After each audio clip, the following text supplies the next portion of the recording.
நீங்க மாண்புமிகு பாரத பிரதமர் நரேந்திர மோடி அவர்களை எடுத்துட்டீங்கன்னா தன்னுடைய தாய் இறப்புக்கு வெறும் 2 மணி நேரம் தான் செலவு பண்ணார். வெறும் 2 மணி நேரம் செலவு பண்ணி வந்தே பாரத் ட்ரெயினை ஓப்பன் பண்ணி அதை ஸ்டார்ட் பண்றதுக்கான வேலைகளை தொடங்கி போயிட்டாரு. இங்க இருக்கக்கூடிய பெரும்பாலான திராவிட தலைவர்கள் சொல்ல போனா அது திமுகவை எடுத்துக்கலாம், அதிமுக எடுத்துக்கலாம். சாமி இல்லைன்னு ஒரு கட்டமைப்பு பண்ணிட்டு முக்காடு போட்டு போய் சாமி கும்பிடுறது.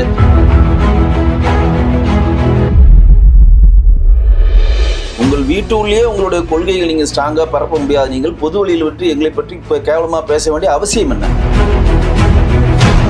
விஜய் தமிழக வெற்றி கழகம்னு சொல்லி ஒன்று ஆரம்பிச்சிருக்காரு. ஆரம்பிக்கிறப்பே விட்டுட்டாரு அவரு. தன்னுடைய ரசிகர்களை நம்பி மட்டும் அரசியலுக்கு ஒருத்தர் வந்தாங்கன்னா அவரை மாதிரி ஒரு முட்டாள் உலகத்தில் யாருமே கிடையாது. இவர் நாடகத்துல பார்த்துமே, இவர் அந்த படத்துல பார்த்துமே சொல்லி ரீச் இருக்கும். அந்த ரீச் தான் கிடைக்கும். எக்ஸ்போஷர்ஸ் இருக்கிறதுனால வேணா அவங்க சீக்கிரம் ஐடென்டி ஆவீங்க. தவிர இவர் நாடகத்தை பார்த்துட்டோம், இவருக்கு தான் நம்ம ஓட்டு போடணும், இவர் இந்த சினிமாவில் நடிச்சுட்டு இவருக்கு தான் ஓட்டு போடணும், மக்கள் அந்த கட்டமைப்புல வரவே மாட்டாங்க.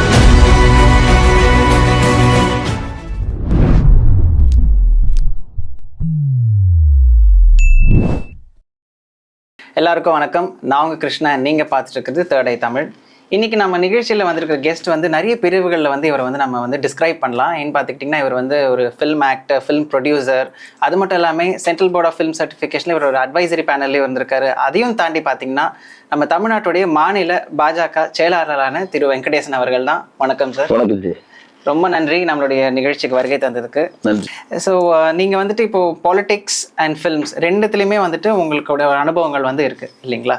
ஸோ நீங்கள் இப்போ ஃபிலிம்ஸ் நம்ம அது போக போக அதை பற்றி நம்ம பேசிக்கலாம். பட் பாலிடிக்ஸ்குள்ளே நீங்கள் வரத்துக்கு உங்களுக்கு எது தூண்டுதலாக இருந்தது? எது உங்களை லைக் ஒரு என்கரேஜ் ஒரு மோட்டிவேட் பண்ணது பாலிடிக்ஸ் அண்ட் எஸ்பெஷலி பிஜேபி? இல்லை, பிஜேபியில் வரத்துக்கு முக்கிய காரணம் பாரத பிரதமராக இருக்கக்கூடிய நரேந்திர மோடி அவர்களுடைய உந்துதல் தான் சொல்லுவேன். ஏன்னா லஞ்சம் லாவணியம் இல்லாமல் ஒரு ஆட்சியை தமிழ்நாட்டுக்குள்ளே கொண்டு வரணுன்றது இங்கே இருக்கக்கூடிய ஒவ்வொரு குடிமகனும் சிந்திக்க வேண்டிய ஒரு விஷயம் அப்படின்னு தான் நான் பதிவு செய்ய விரும்புகிறேன். ஏன்னா இன்றைக்கு ஒவ்வொருத்தரும், நான் பெயர் குறிப்பிட்டு சொல்ல விரும்பலை, ஒருத்தரும் அவருடைய சொந்த ஊரிலிருந்து சென்னைக்கு வரப்ப என்ன கட்டமைப்பில் வந்தாங்க, என்ன சொத்துல வந்தாங்க, என்ன உடையில் வந்தாங்க, இன்றைக்கி அந்த குடும்பம்லாம் இன்றைக்கி எவ்வளோ பெரிய லெவலாக பணக்கார ஆகியிருக்காங்க அப்படின்றத நம்ம தயவுசெய்து புரிஞ்சுக்கணும் மக்கள். ஆனால் இங்கே இருக்கக்கூடிய ஒவ்வொரு அரசியல்வாதியும் நான் என்னுடைய பார்வையில் எப்படி பார்க்குறேன்னா, இங்கே இருக்கக்கூடிய பெரும்பான்மையான அரசியல்வாதிகள் எல்லாருமே சேவை மனப்பான்மையுடன் மக்களிடம் அணுகிறார்களா அப்படின்னு கேட்டால் அது கிடையவே கிடையாது. ஏன் அப்படின்னா, இப்போ நீங்கள் ஒரு கவுன்சிலராக தேர்ந்தெடுக்கப்பட்டீங்கன்னா உங்களுக்கு 40 லட்சம் தொகுதி மேம்பாட்டு நிதி கவர்மெண்ட் கொடுக்குது. ஒரு எம்எல்ஏ தேர்ந்தெடுக்கப்பட்டீங்கன்னா 3 கோடி ரூபா கவர்மெண்ட் கொடுக்குது தொகுதி மேம்பாட்டு நிதி. ஒரு எம்பியாக தேர்ந்தெடுக்கப்பட்டீங்கன்னா 5 கோடி ரூபா தொகுதி மேம்பாட்டு நிதி கொடுக்குது. இப்போ இந்த 5 கோடி ரூபாயை எம்பியாக இருக்கவங்களும் 3 கோடி ரூபா இருக்க ஒரு எம்எல்ஏ இருக்கவரும் கவுன்சிலராக இருக்கவங்க 40லேருந்து 42 லட்சம் கொடுக்குற பணத்தை தான் மக்களுக்கு இவர்கள் செலவு செய்கிறார்கள். தவிர யாரும் தன்னுடைய சொந்த தோட்டத்தையோ தன்னுடைய சொந்த கல்வி நிறுவனத்தையோ தன்னுடைய சொந்த வீட்டையோ விற்று அந்த கொண்டு மக்களிடம் செலவு செய்கிறார்கள்னா கிடையாது.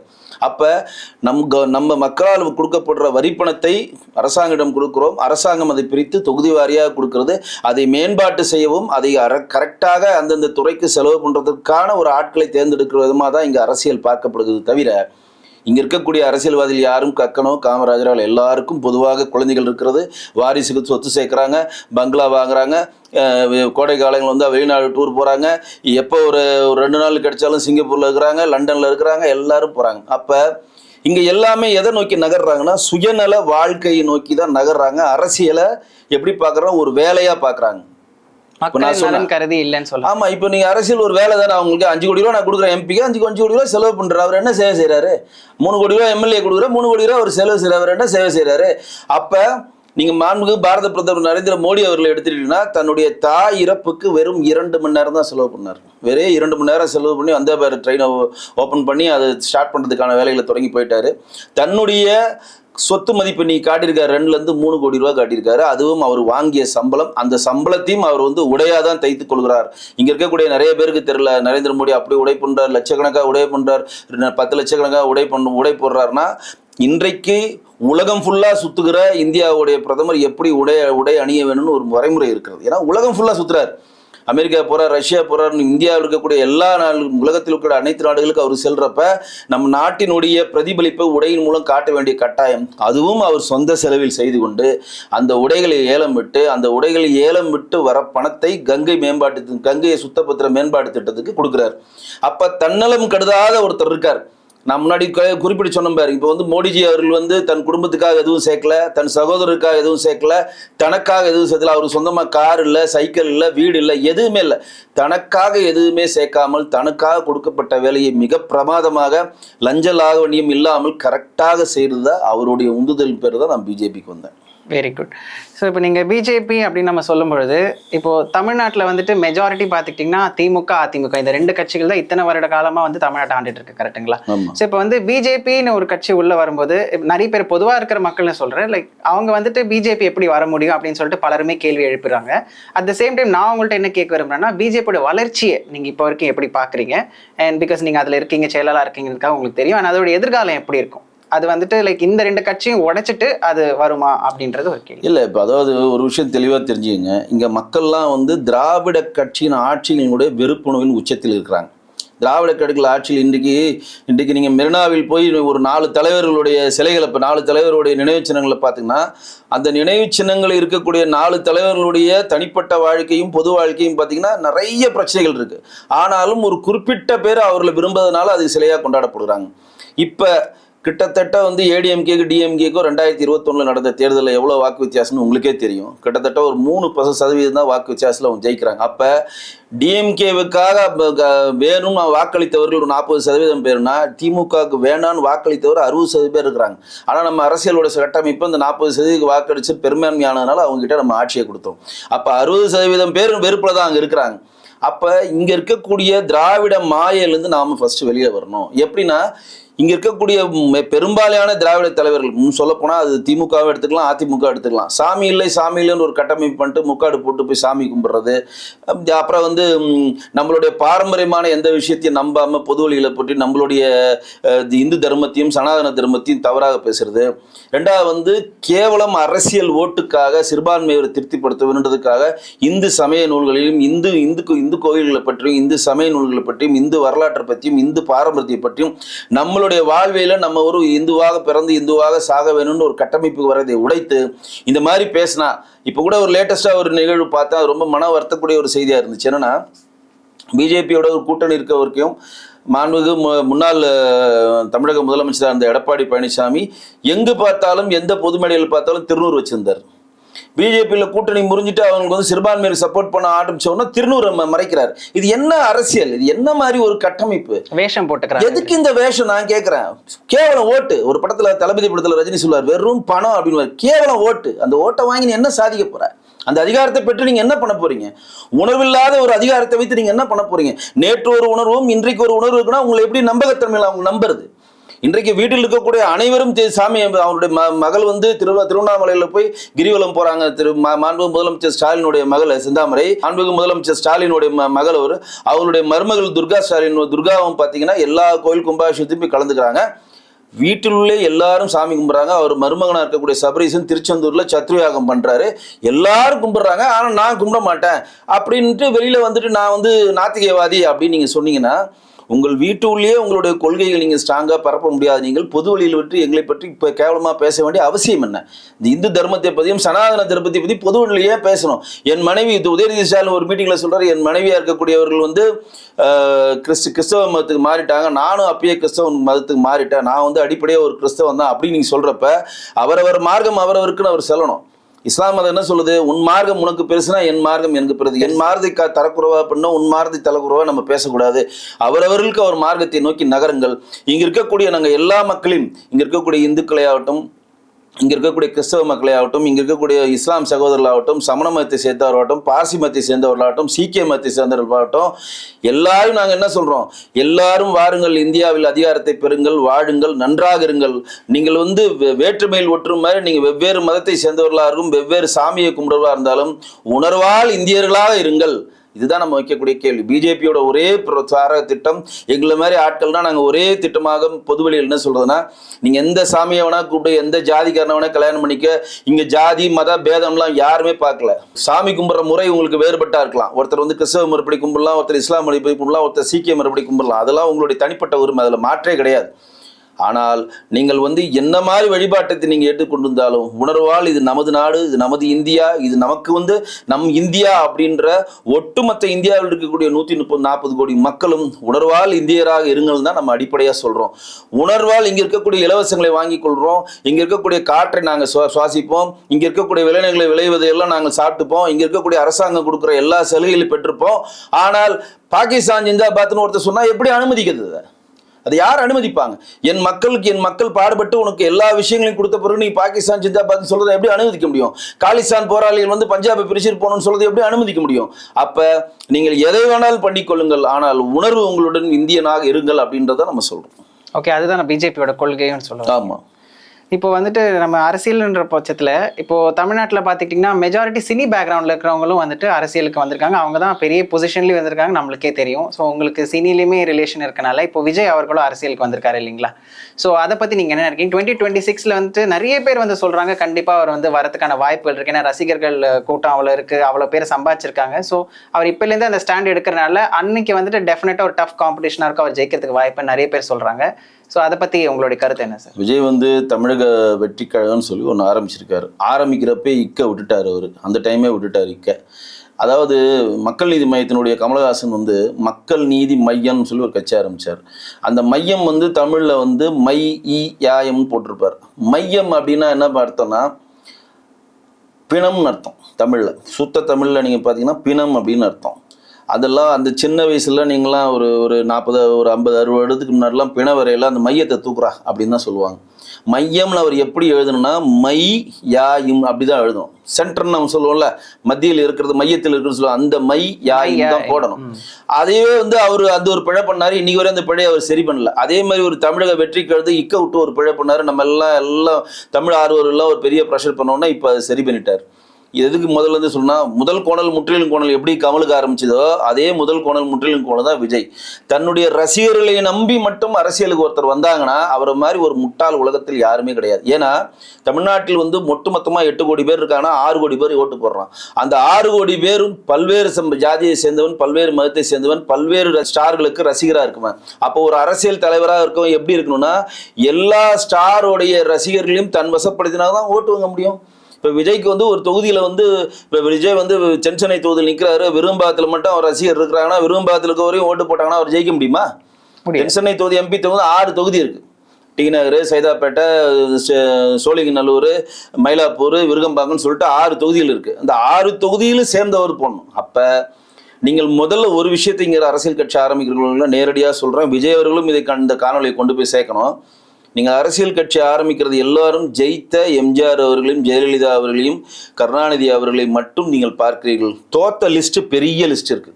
திரு ரஜினிகாந்த் அவர்லேருந்தும் சரத்குமார் அவர்லேருந்தும் பாக்கியராஜ், டி ராஜேந்தர், நம்ம நவரச நாயகன் சொல்கிற கார்த்திக், கருணாசு, அந்த லிஸ்ட்டை சொல்ல முடியாது, அவ்வளோ லிஸ்ட் இருக்குது. அந்த லிஸ்ட்டெல்லாம் பார்த்துட்டு வாங்க.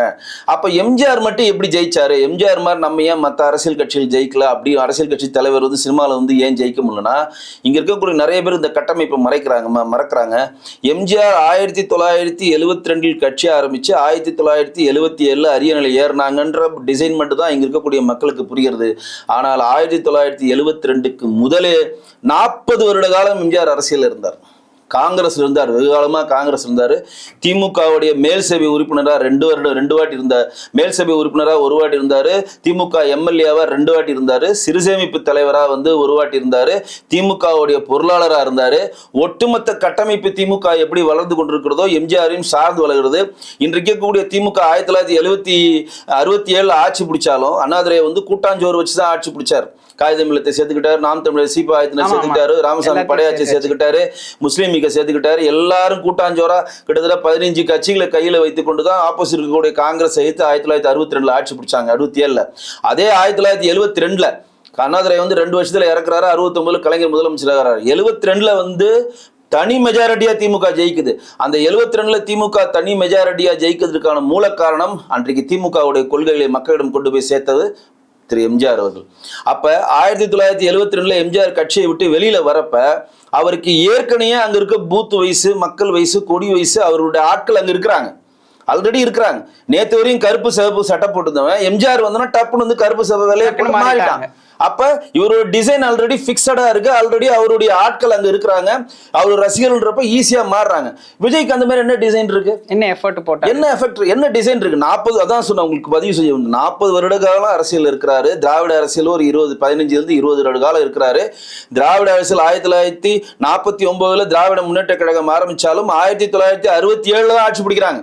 ஒரு வாட்டி 15 சீட் வென்றெடுக்கிறாங்க, அப்புறம் எதிர்கட்சி ஆகிறாரு, அப்புறம் அண்ணா வந்து எம்பி ஆகி சென்ட்ரல் போறாரு. அது பெரிய பாரம்பரியம். அப்ப கிட்டத்தட்ட அவங்களுக்கே 1940 50 எடுத்தீங்கன்னா கிட்டத்தட்ட ஒரு 16 ஆண்டு காலம் பைசா ஆட்சியை பிடிக்க முடியுது. இது வந்து ஒரு டிசைன்.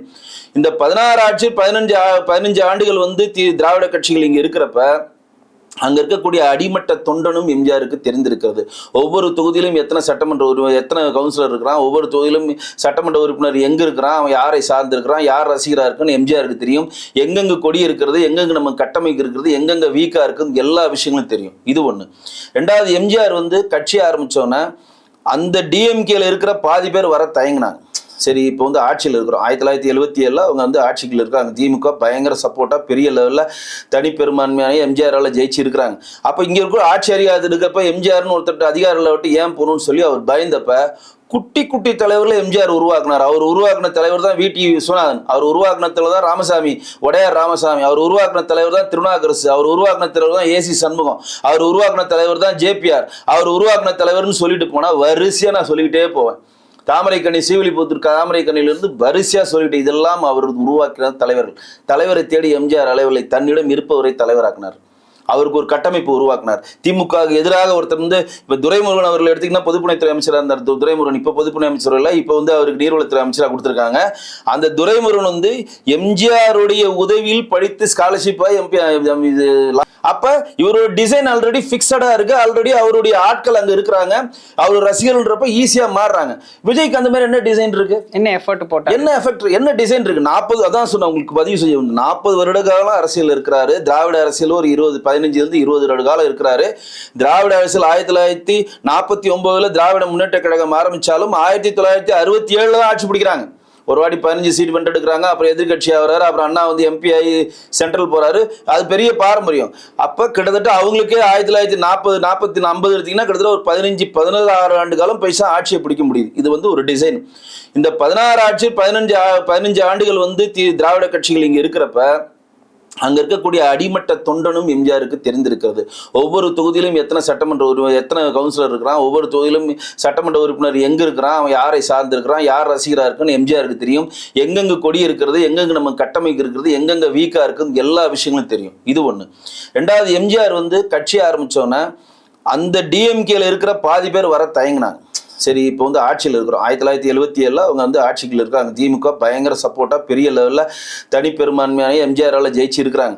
அப்போ இங்கே இருக்கிற ஆட்சி அறியாது இருக்கப்ப எம்ஜிஆர்னு ஒருத்தர் அதிகாரில் விட்டு ஏன் போகணும்னு சொல்லி அவர் பயந்தப்ப குட்டி குட்டி தலைவர்ல எம்ஜிஆர் உருவாக்குனார். அவர் உருவாக்குன தலைவர் தான் VT விஸ்வநாதன், அவர் உருவாக்குன தலைவர் தான் ராமசாமி, உடையார் ராமசாமி, அவர் உருவாக்குன தலைவர் தான் திருநாகரசு, அவர் உருவாக்குன தலைவர் தான் AC சண்முகம், அவர் உருவாக்குன தலைவர் தான் JPR, அவர் உருவாக்குன தலைவர்னு சொல்லிட்டு போனா வரிசையா நான் சொல்லிக்கிட்டே போவேன்.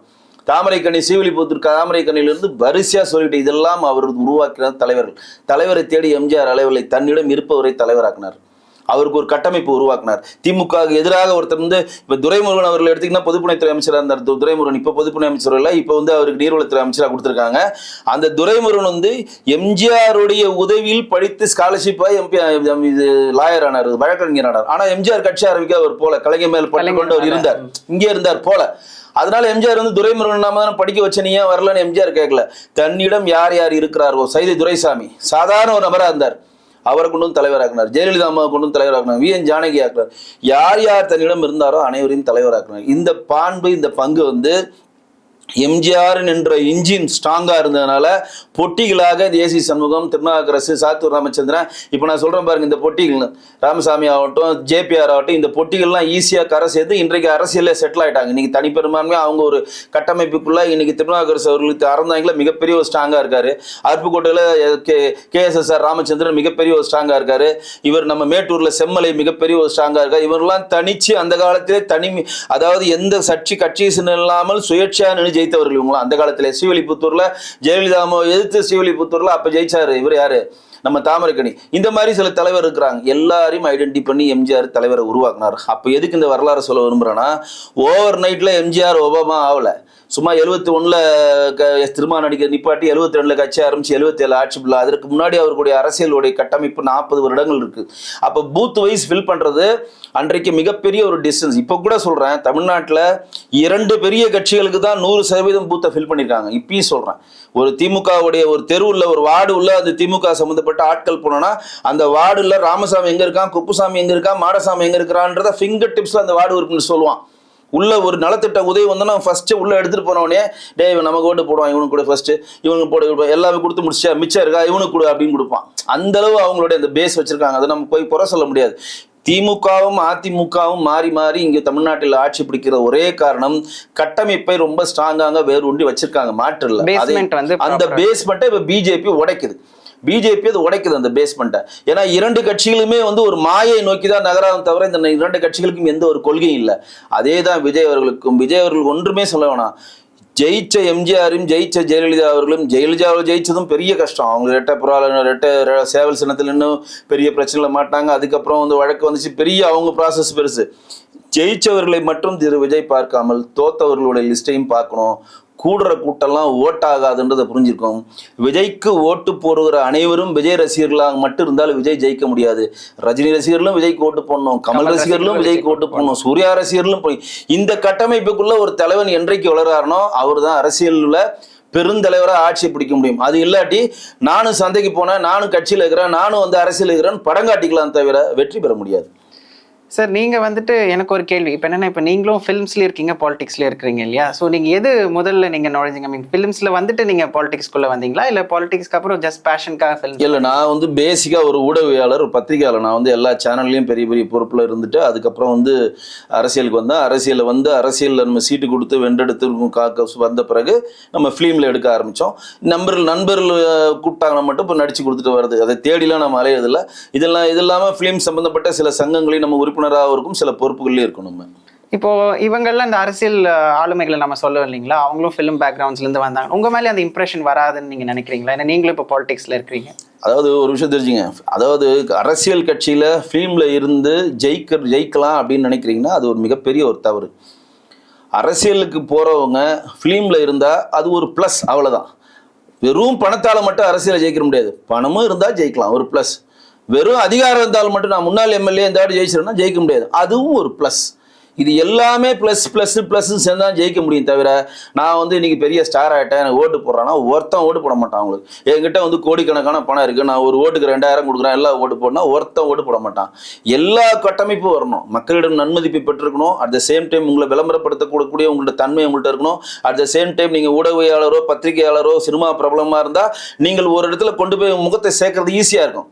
பண்ணாங்க தனிப்பட்ட முறையில் அவர்கள்ட்ட மிகப்பெரிய ஒரு செல்வாக்கு இல்லை. விஜயகாந்த்ன்ற ஒரு செல்வாக்கும் ஜெயலலிதாவும் ஒரு ப்ளஸ்ஸாக பண்ணுறப்ப 29 பேர் சட்டமன்றத்துக்கு போனாங்க. அவங்களாலே அதை நம்ப முடியல. அந்த மாதிரி மேஜிக் நடக்கும், அது கடவுளுடைய அனுகிரகம் தான். இப்போ ஃபைனலாக சார், இப்போ ஜூனில் ரிசல்ட்ஸ் வரப்போகுது இல்லைங்களா? ஸோ உங்களுடைய கணிப்பு என்ன? தமிழ்நாட்டில் பிஜேபி எவ்வளோ சீட்ஸ் இது பண்ணாங்க, ஓவராலாக இந்தியா வரைக்குமே நீங்கள்? நான் என்னுடைய கணிப்பு பிஜேபியோடைய மாநில செயலராக சொன்னால், தமிழ்நாட்டில் பிஜேபி எங்கெங்கே வென்றெடுத்தாங்களோ 39 இடத்துல எங்கெங்கே நின்னாங்களோ 30 இடத்துலையும் பெரும்பான்மையான வாக்கில் அவங்க வென்றெடுப்பாங்க. ஓவராலாக கன்ஃபார்மாக மோடிஜி அவர்கள் ஆட்சி அமைப்பார். 400 சீட் அடிப்பான்னு அவரே வாய் திறந்து சொல்லிட்டாரு. கிட்டத்தட்ட 370க்கு மேலே கண்டிப்பாக அடிப்பாங்க. இண்டி கூட்டணி இன்றைக்கு நேற்று கூட மம்தா என்ன சொல்லியிருக்காங்கன்னா, நாங்கள் இண்டி கூட்டணியில் இருக்கிறேன், இல்லை அது ஈயம் பூசின மாதிரி இருக்கும், பூசாத மாதிரி இருக்கும் அப்படின்னு தான் சொல்லியிருக்காங்க. நாங்கள் வெளியிலேருந்து ஆதரவு தரோம்னா ஆதித் ரஞ்சன் சொல்லியிருக்காரு, மம்தா அவரை நம்ப முடியாது, வெளியிலேருந்து ஆதரவுன்னு சொல்லி பெல்ட் அடிக்கிறாங்க, நாளைக்கு பிஜேபி கூட அவங்க ஆதரவு கொடுக்கலான்னு சொல்லி மிகப்பெரிய ஒரு குழப்படியை நோக்கி இந்தி கூட்டணி நகர்ந்து கொண்டு இருக்கிறதுனால பெரும்பான்மையான வாக்கு வித்தியாசத்தில் பிஜேபி சென்ட்ரல் ஆட்சி அமைக்கும். 3வது முறையாக நேருவினுடைய அந்த சாதனையை திரு மோடிஜி அவர்கள் முறியடிப்பார். ரொம்ப நன்றி சார். எங்களோட நேர்காணல் இவ்வளோ நேரம் நீங்கள் வந்துட்டு பயணிச்சதுக்கு, நிறைய விஷயங்கள் சொன்னதுக்கு ரொம்ப நன்றி. And நம்ம நேர்காணல் நிறைவேற்றது. மீண்டும் வேறொரு பிரபலத்தோட உங்களை சந்திக்கிறேன். So until then, it's bye from Krishna.